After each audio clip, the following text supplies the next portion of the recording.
Shalom, salam sejahtera dalam kasih Tuhan. Apa kabar semuanya, jemaat Gemi di Hong Kong dan jemaat sekalian dimanapun berada, yang ada di Hong Kong, yang ada di Indonesia, dan dimanapun jemaat sekalian berada. Ya, harapan saya kita semua baik-baik, sehat-sehat, dan terus hidup dalam takut akan Tuhan.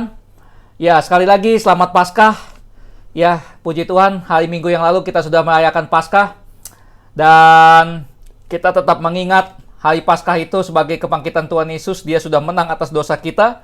Dan di Hong Kong, ya kami dari Gereja Misi Injili Damai Indonesia Hong Kong, Gemi di Hong Kong Jemaat Kunto. Hari ini, hari Minggu tanggal 19 April 2020, kita tidak bisa ibadah di gereja juga. Tetapi ya, tidak mengurangi semangat kita tetap memuji Tuhan, menyembah Tuhan, dan mendengarkan firman Tuhan. Ya, peraturan baru di Hong Kong sejak 29 Maret 2020 dan nanti diperpanjang sampai 23 April. Kita tidak boleh kumpul lebih dari 4 orang. Dendanya lumayan, 2.000 Hong Kong dollar. Denda maksimal adalah 25.000 dolar Hong Kong dan penjara 6 bulan. Ya, mari sebelum kita membaca dan merenungkan firman Tuhan, mari kita berdoa. Bapa kami yang di surga, yang kami sembah dalam nama Tuhan Yesus, terima kasih Tuhan, Engkau sungguh luar biasa, Engkau sudah menyertai kami dalam kehidupan kami selama 1 minggu ini, ya Tuhan. Terima kasih Tuhan untuk kesehatan, kekuatan, nafas kehidupan yang Tuhan berikan. Terima kasih Tuhan untuk kebutuhan-kebutuhan kami yang Tuhan cukupkan. Terima kasih Tuhan untuk semua kebutuhan gereja kami yang Tuhan cukupkan. Terima kasih Tuhan, apabila dalam 1 minggu ini ada hal-hal yang tidak berkenan Tuhan, ampuni kami, kuduskan dan layakkan kami, perbaharilah hidup kami lagi ya Tuhan, sehingga kami kudus dan layak setiap waktu di hadapan Tuhan. Kami mohon pimpinlah kami dalam membaca dan merenungkan firman-Mu. Segala kuasa iblis, segala kuasa yang bukan dari Tuhan, kami tolak dan patahkan kuasanya dalam nama Tuhan Yesus. Kami hanya izinkan Tuhan Yesus menguasai kami dan juga tempat di mana kami berada. Kiranya Engkau memimpin kami ketika kami membaca dan merenungkan firman-Mu. Terima kasih Bapa di surga, kami serahkan waktu yang ada ini hanya kepada Tuhan. Tuhan menolong, Tuhan memimpin kami semua. Terima kasih Tuhan, terpujilah nama-Mu. Dalam nama Tuhan Yesus kami sudah berdoa dan mengucap syukur. Haleluya, amin. Jemaat yang terkasih dalam Tuhan, mari kita membuka Alkitab kita. Sebelum kita membaca firman Tuhan, mari kita membuka nats pembimbing kita hari ini. Nats pembimbing kita hari ini dari surat Efesus pasal 5 ayat 8. Surat Efesus pasal 5 ayat 8. Demikianlah nats pembimbing kita. Memang dahulu kamu adalah kegelapan, tetapi sekarang kamu adalah terang di dalam Tuhan. Sebab itu hiduplah sebagai anak-anak terang. Mari kita membuka firman Tuhan. Firman Tuhan hari ini yang akan kita baca dan kita renungkan hari ini. Surat Kolose pasal 3 ayat 1 sampai 4. Karena itu, kalau kamu dibangkitkan bersama dengan Kristus, carilah perkara yang di atas, di mana Kristus ada, duduk di sebelah kanan Allah. Pikirkanlah perkara yang di atas, bukan yang di bumi. Sebab kamu telah mati dalam hidupmu tersembunyi bersama-sama dengan Kristus di dalam Allah. Apabila Kristus yang adalah hidup kita menyatakan diri kelak, kamu pun akan menyatakan diri bersama dengan Dia dalam kemuliaan. Amin. Berbahagialah orang yang membaca dan merenungkan firman Tuhan dan melakukannya dalam kehidupan setiap hari. Jemaat yang terkasih dalam Tuhan, Tuhan Yesus yang bangkit pada hari ketiga, Dia menang atas dosa, Dia menang atas maut. Setelah kita memperingati hari Paskah pada hari Minggu yang lalu, apakah kita sebagai orang percaya, hidup kita sudah dibangkitkan Kristus? Ya. Apakah hidup kita sudah dibangkitkan Kristus? Ya. Tema kita hari ini adalah hidup yang dibangkitkan Kristus. Hidup yang dibangkitkan Kristus. Itulah tema kita pada hari ini. Apa itu hidup yang dibangkitkan Kristus? Dan bagaimana ciri-ciri dari orang-orang yang percaya yang hidupnya sudah dibangkitkan Kristus? Ya, kita akan melihat nanti firman Tuhan dalam surat Kolose, apa ciri-ciri orang yang hidup yang dibangkitkan Kristus. Ya, hidup yang dibangkitkan Kristus, itulah tema kita. Bagian yang pertama, kita akan melihat apa itu hidup yang dibangkitkan Kristus. Apa itu hidup yang dibangkitkan Kristus? Kolose pasal 3 ayat 1 sampai 2 yang tadi kita baca. Karena itu kalau kamu dibangkitkan bersama dengan Kristus, carilah perkara yang di atas, di mana Kristus ada, duduk di sebelah kanan Allah. Pikirkanlah perkara yang di atas, bukan yang di bumi. Ya. Apa itu hidup yang dibangkitkan Kristus? Hidup yang dibangkitkan Kristus adalah hidup yang berpusat kepada Kristus, yang mana hidup kita memikirkan perkara yang di atas atau surga, bukan yang di bumi. Hidup kita fokus untuk menyenangkan Tuhan Yesus, tidak lagi fokus untuk menyenangkan diri sendiri dan menyenangkan dunia. Itulah definisi hidup yang dibangkitkan Kristus menurut surat Kolose pasal 3 ayat 1 sampai 2. Hidup yang dibangkitkan Kristus adalah hidup yang berpusat kepada Kristus, yang mana hidup kita memikirkan perkara yang di atas, perkara yang di surga, bukan yang di bumi. Hidup kita fokus untuk menyenangkan Tuhan Yesus, tidak lagi fokus untuk menyenangkan diri sendiri dan juga dunia. Itu hidup yang dibangkitkan Kristus. Lalu yang kedua, bagian yang kedua, ya, ciri-ciri hidup yang dibangkitkan Kristus.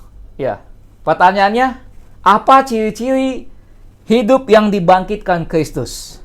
Ya, nah, kalau tanaman kita bisa tahu tanaman itu sehat. Ya, kalau tanaman buah kita bisa lihat buahnya lebat, berarti pohonnya bagus, tanamannya bagus, kelihatan. Ya, nah, lalu hidup yang dibangkitkan Kristus, apa ciri-ciri hidup yang dibangkitkan Kristus? Mari kita melihat ciri-ciri hidup yang dibangkitkan Kristus. Yang pertama, ciri yang pertama adalah mencari perkara yang di atas. Ayat yang pertama, karena itu kalau kamu dibangkitkan bersama dengan Kristus, carilah perkara yang di atas, di mana Kristus ada, duduk di sebelah kanan Allah. Carilah perkara yang di atas. Ya. Ciri hidup yang dibangkitkan Kristus adalah mencari perkara yang di atas. Itu ciri yang pertama. Ayat yang pertama dikatakan karena itu. Ya. Dalam ayat yang pertama ada kata karena itu. Ya. Karena itu berarti berhubungan dengan ayat-ayat yang sebelumnya. Ya, khususnya dalam pasal yang kedua ayat 16 sampai ayat yang ke-23. Ya. Karena itu berhubungan dengan, ya, kata karena itu berhubungan dengan ayat-ayat sebelumnya. Dalam pasal 2 ayat yang ke-16 jemaat di Kolose, ya, kita bisa lihat di sana dalam pasal 2 ayat yang ke-16, karena itu janganlah kamu biarkan orang menghukum kamu mengenai makanan dan minuman atau mengenai hari raya, bulan baru ataupun hari Sabat. Ya. Dalam pasal 2 ayat yang ke-16, jemaat di Kolose terpengaruh dengan orang-orang yang mempersoalkan mengenai makanan, minuman dan lain-lain termasuk hari Sabat. Ya. Jadi mereka terpengaruh, ya. Mereka terpengaruh soal-soal makanan, soal-soal minuman, soal hari Sabat, sehingga mereka tidak lagi terfokus kepada perkara rohani. Mereka tidak lagi fokus kepada perkara yang di atas, perkara rohani. Padahal perkara yang rohani itu lebih penting daripada soal makanan, minuman dan lain-lain. Amin. Ya. Nah, bukankah pada zaman sekarang ini, ya, masih juga ada sebagian orang Kristen yang dipengaruhi oleh ajaran-ajaran yang tidak sesuai firman Tuhan? Ya. Terkadang kita masih mempersoalkan soal makanan, minuman, begini, begitu, ya. Nah, masih mempersoalkan hal-hal yang kecil, ya, kita tidak mempersoalkan perkara-perkara rohani, tidak memikirkan perkara-perkara yang di atas. Ya. Pada zaman sekarang ini bukankah kita juga mendengar ada ajaran-ajaran yang tidak sesuai firman Tuhan? Ya. Contohnya misalnya, saya pernah mendengar ada orang Kristen yang berkata kepada saya bahwa, ya, sebelum saya menikah sampai saya sudah menikah, ya, ada sebagian orang Kristen yang punya pandangan sekarang ini tidak perlu lagi ke gereja. Ya. Tidak perlu lagi ke gereja. Ya. Jadi yang penting kan hidup kita baik. Yang penting kan kita juga bisa mendengarkan firman Tuhan di televisi, ya, di radio dan sebagainya. Ya. Nah, jadi kalau ada orang Kristen yang masih berpikir seperti itu, berarti hidupnya belum menghayati, ya, belum menghayati kebangkitan Kristus. Orang-orang Kristen yang benar-benar menghayati kebangkitan Kristus, hidupnya fokus menyenangkan Tuhan. Hidupnya sesuai dengan firman Tuhan. Ya. Pertanyaannya, apakah benar kita tidak perlu lagi ke gereja? Ya, cukup di rumah saja? Ya, tentu tidak.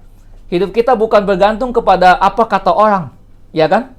Tetapi hidup kita harus bergantung kepada apa kata firman Tuhan.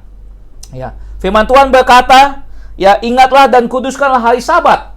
Dalam Kolose pasal 20 ayat 8. Ya, dalam firman Tuhan yang lain dikatakan, jangan menjauhkan diri dari pertemuan-pertemuan ibadah kita seperti dibiasakan oleh beberapa orang. Ibrani 10 ayat 25. Ya. Jika hidup kita fokus kepada perkara di atas, perkara-perkara surgawi, maka hidup kita bukan apa kata orang, bukan apa kata dunia, tetapi apa kata firman Tuhan. Amin. Dunia boleh-boleh saja bilang ini, bilang itu, ya, bilang begini, bilang begitu.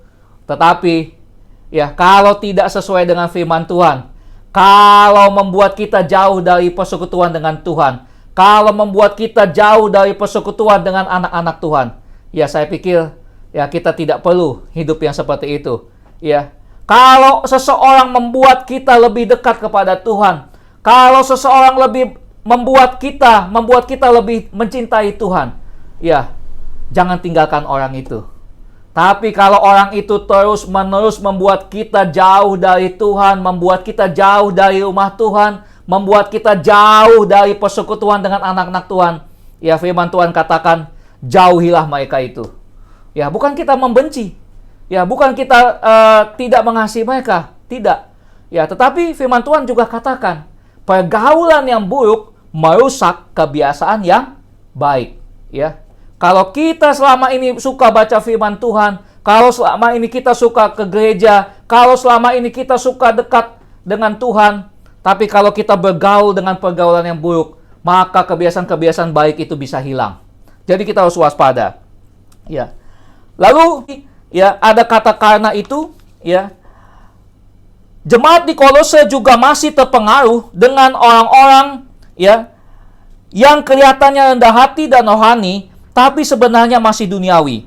Ya, coba kita lihat pasal 2 ayat 18 sampai 19. Ayat 18, pasal 2 ayat 18 sampai 19. Janganlah kamu biarkan kemenanganmu digagalkan oleh orang yang pura-pura merendahkan diri dan beribadah kepada malaikat, serta berkanjang pada penglihatan-penglihatan dan tanpa alasan membesar-besarkan diri oleh pikirannya yang duniawi. Sedang ia tidak berpegang teguh kepada kepala. Kepala di sini K-nya huruf besar, yaitu Tuhan Yesus. Ya, tidak berpegang teguh kepada Yesus, dari mana seluruh tubuh yang ditunjang dan diikat menjadi satu oleh urat-urat dan sendi-sendi menerima pertumbuhan ilahinya. Ya. Jadi jemaat di Kolose ini masih terpengaruh dengan orang-orang yang kelihatannya rendah hati dan rohani, tapi sebenarnya masih duniawi. Ya. Jadi firman Tuhan mengingatkan kepada kita dalam surat Kolose ini, jangan pernah percaya dengan omongan-omongan orang, ya, sekalipun itu orang Kristen yang selalu berbicara, saya dapat penglihatan ini, saya dapat penglihatan itu, dapat mimpi ini, dapat mimpi itu, tapi buah roh tidak nampak. Ya, saya mau tegaskan. Ya, saya mau tegaskan kepada jemaat dimanapun berada. Ya, situasi di jemaat Kolose itu sebabnya makanya Paulus tegur jemaat Kolose. Ya, karena jemaat Kolose seperti itu. Itu sebabnya kita yang hidup di zaman sekarang ini pun, ya, kita jangan pernah percaya dengan omongan-omongan orang, sekalipun orang itu orang Kristen. Ya, jangan pernah percaya dengan omongan-omongan orang yang selalu berbicara, saya dapat penglihatan ini, penglihatan itu, dapat mimpi ini, dapat mimpi itu, ya, tapi buah roh tidak nampak. Ya, tidak terlihat dalam kehidupannya. Ya. Apalagi kalau kita dengar, ya, kata-kata yang kelihatannya luar biasa, ya, orang itu sepertinya bernubuat, ya, tapi nubuatnya nggak terjadi. Ya, ada banyak orang Kristen, ya, entah berapa banyak, ya, bernubuat nanti akan terjadi begini, nanti akan terjadi begitu, tapi kata-katanya tidak terjadi. Ya, saya mau katakan kalau dalam perjanjian lama, kalau nubuat itu tidak terjadi, itu disebut nabi palsu, bukan? Ya. Jemaat di Kolose ini, mereka ditegur, dinasihati oleh Paulus. Ya, kalian harus hati-hati.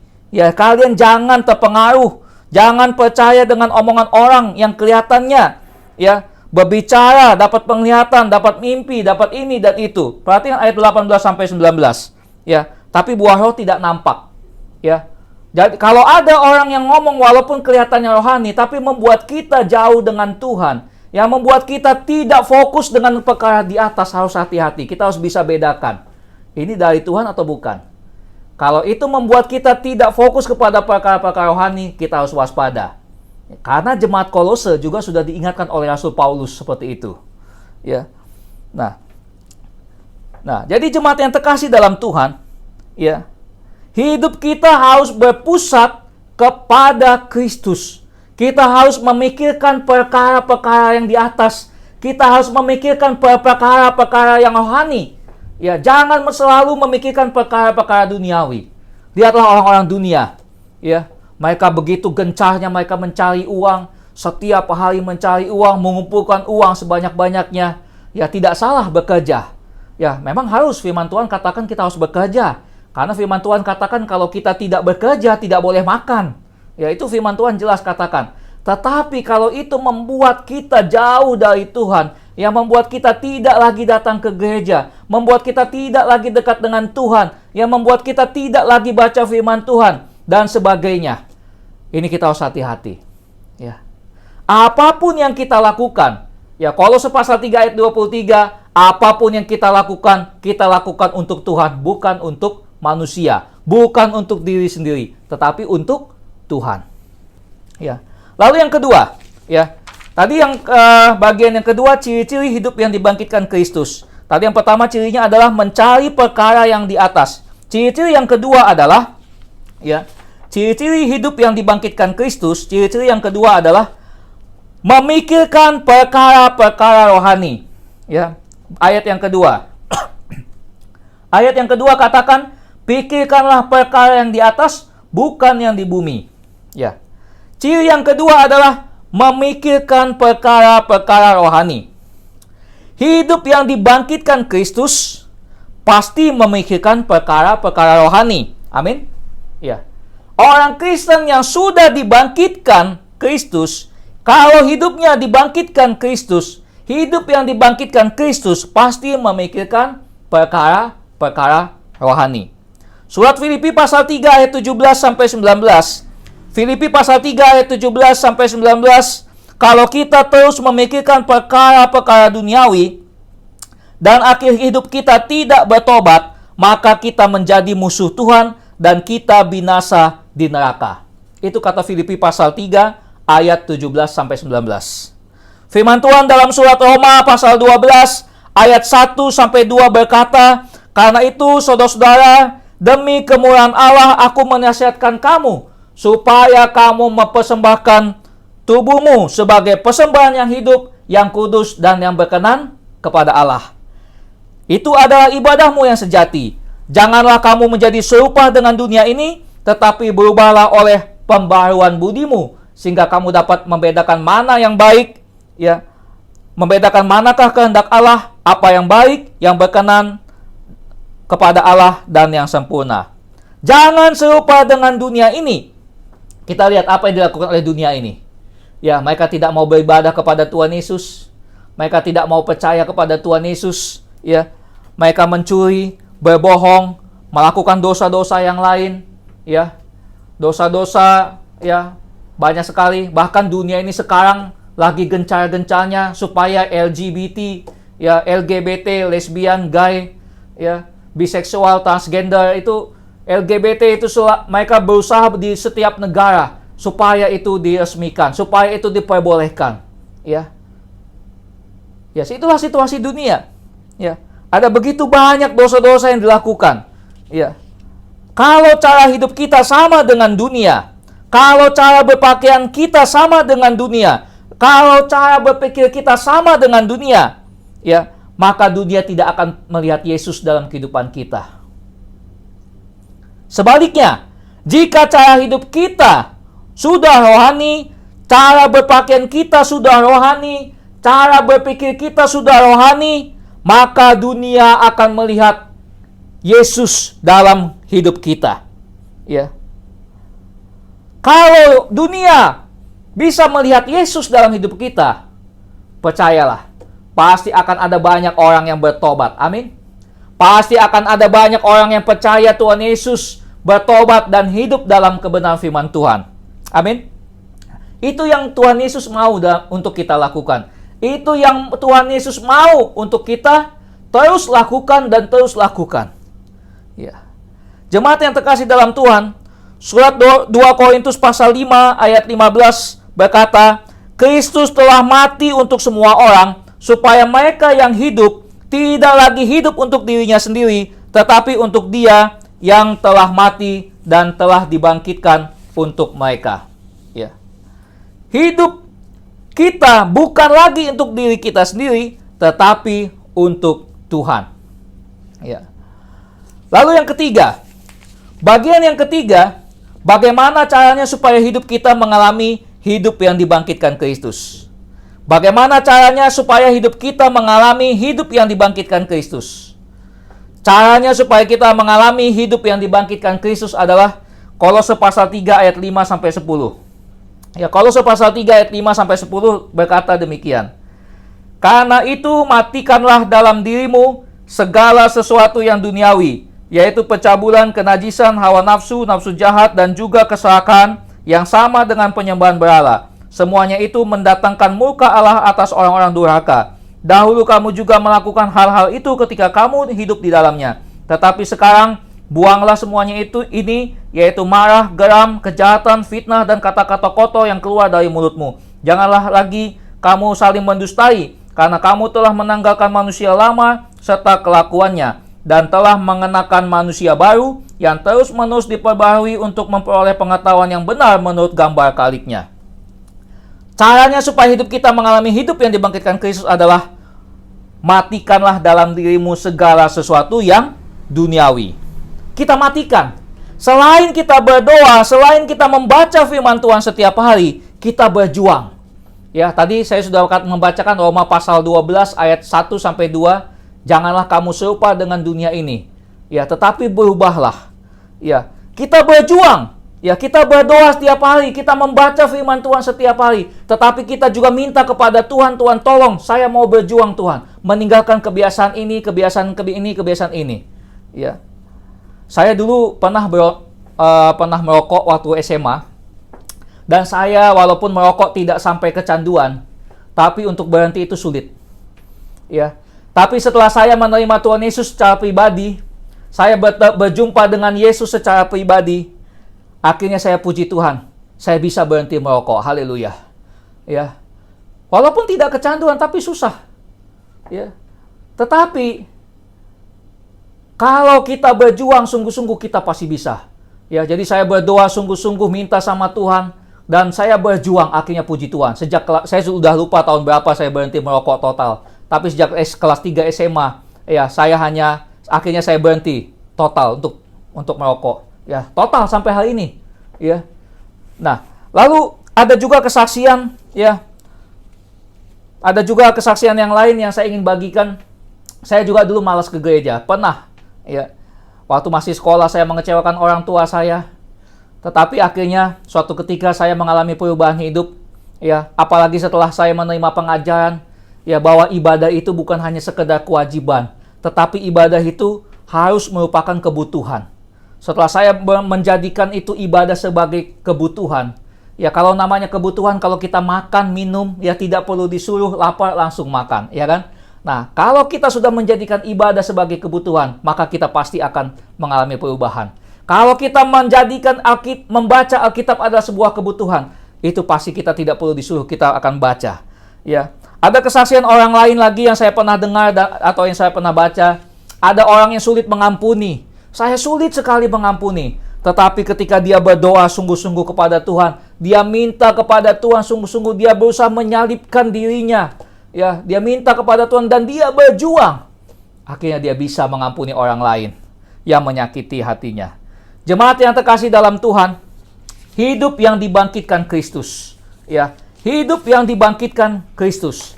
Kalau kita sungguh-sungguh menghayati kebangkitan Kristus, kalau kita sungguh-sungguh merenungkan, menghayati ya penderitaan Yesus, kematiannya dan kebangkitannya, kita pasti sudah menjadi orang Kristen yang sungguh-sungguh rohani.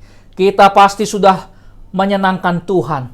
Kita tidak mau pusing orang lain mau ngomong apa. Yang penting pokoknya hidup kita menyenangkan Tuhan. Amin. Iya.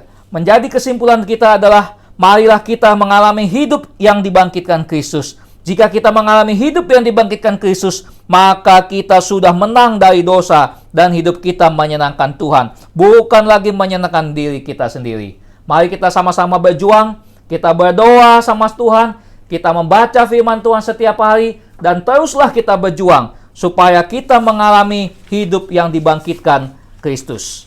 Amin. Mari kita satu dalam doa.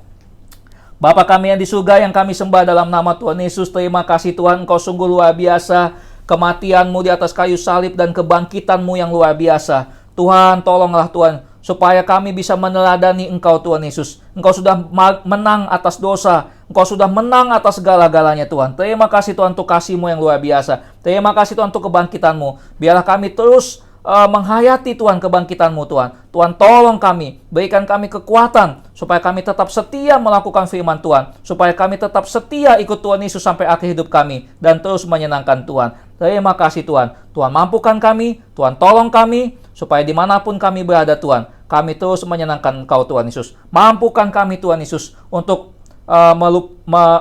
mampukan kami Tuhan supaya kami dengan cara Tuhan kami dapat terlepas dari segala hal yang tidak memuliakan Tuhan. Terima kasih Tuhan Yesus. Terima kasih Tuhan. Terpujilah nama-Mu Bapa. Dalam nama Tuhan Yesus kami sudah berdoa dan mengucap syukur. Haleluya. Amin.